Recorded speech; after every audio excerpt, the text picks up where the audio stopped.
Learn to stand up for yourself. As Florence Nightingale said, the greatest heroes are those who fight what we can hardly see, the invisible enemies. Hello, I am Juan Navarro. This is Advanced Quality Programs, and I invite you to explore the quality philosophies and concepts to apply them to our everyday life.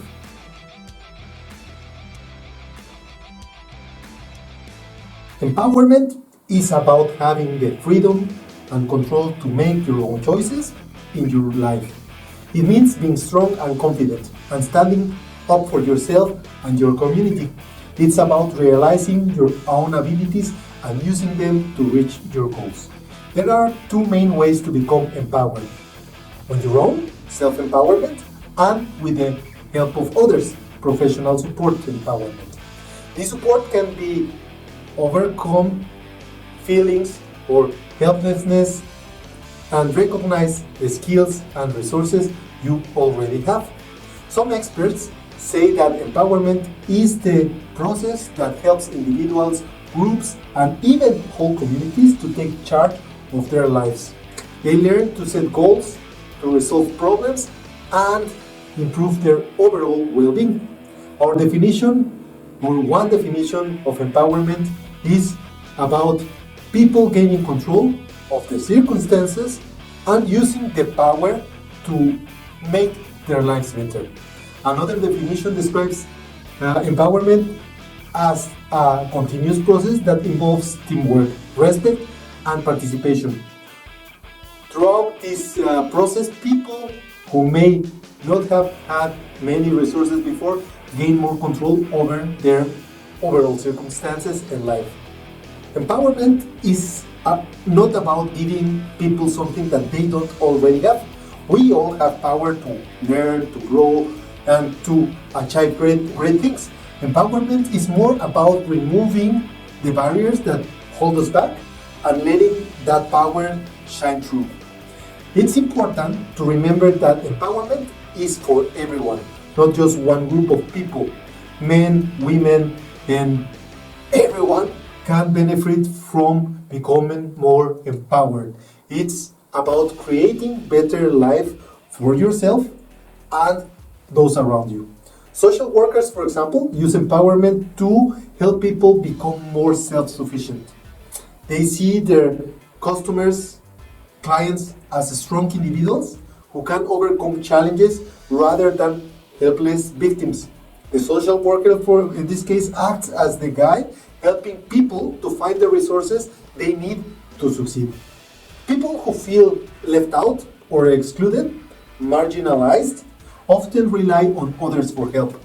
This can make them feel less confident and unable to take care of themselves. Empowerment helps these people to overcome these challenges and to improve their mental and emotional well-being. Companies can become more successful by empowering their customers, for example. This means involving their customers in the development of new products or services. Customers who feel heard and valued are more likely to be loyal to that company. And that's why having an empowered customer is much better. Empowerment for managers and leaders is about giving our teams and employees more control over their own work. This means trusting them to make and take decisions, to solve problems, and find ways to improve their tasks and results. Research shows that empowered employees feel more motivated and satisfied, leading to a better company with better results and overall performance in the organization. There are different ways to make sure that empowerment works. Some studies look at 4 key elements, like feeling like their people in their work is important, having the skills to do their job well, and having the freedom to make choices. Finally, the people that see the impact of their work on the results feel more empowered. Historically, there have been many different approaches to manage workers.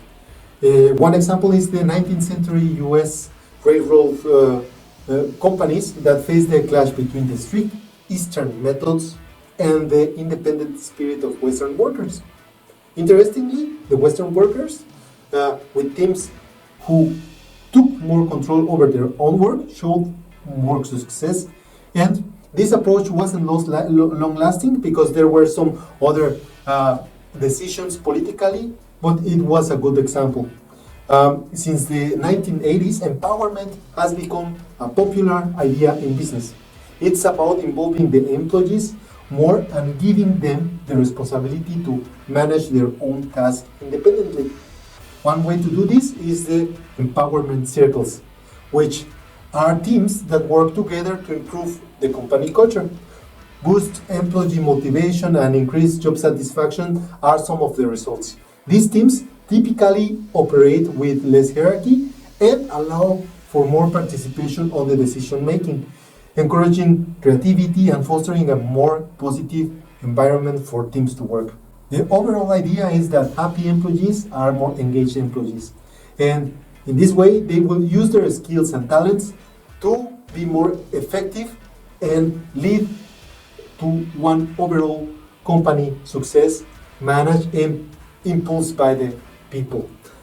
Empowerment only works if employees have the skills they need and the company supports them. Without the proper training or no clear expectations, the employees may feel overwhelmed or lose their motivation. For that reason, you need to build a culture of empowerment. To empower your employees, companies need to create a trusting environment with good communication. This reduces the need for close supervision when your teams are motivated and they can work independently. Some experts suggest that there are some key ways to unlock employee potential. First, share information with everyone. Second, give employees clear boundaries within which they can make their own decisions. And three, move away from all strict hierarchies and create your self-directed teams. Ultimately, successful empowerment requires the right kind of authority from leaders and managers or top organizations. Empowerment is not about giving away the control, but rather using a leader authority effectively to create a more effective and productive work environment. Implementing these changes take time and effort.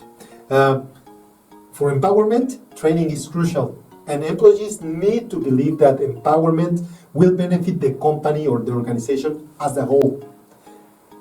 While empowerment has been criticized for not always living up to its promises, it still remains a powerful tool for boosting your team, employee, and overall organization engagement for improving your business results.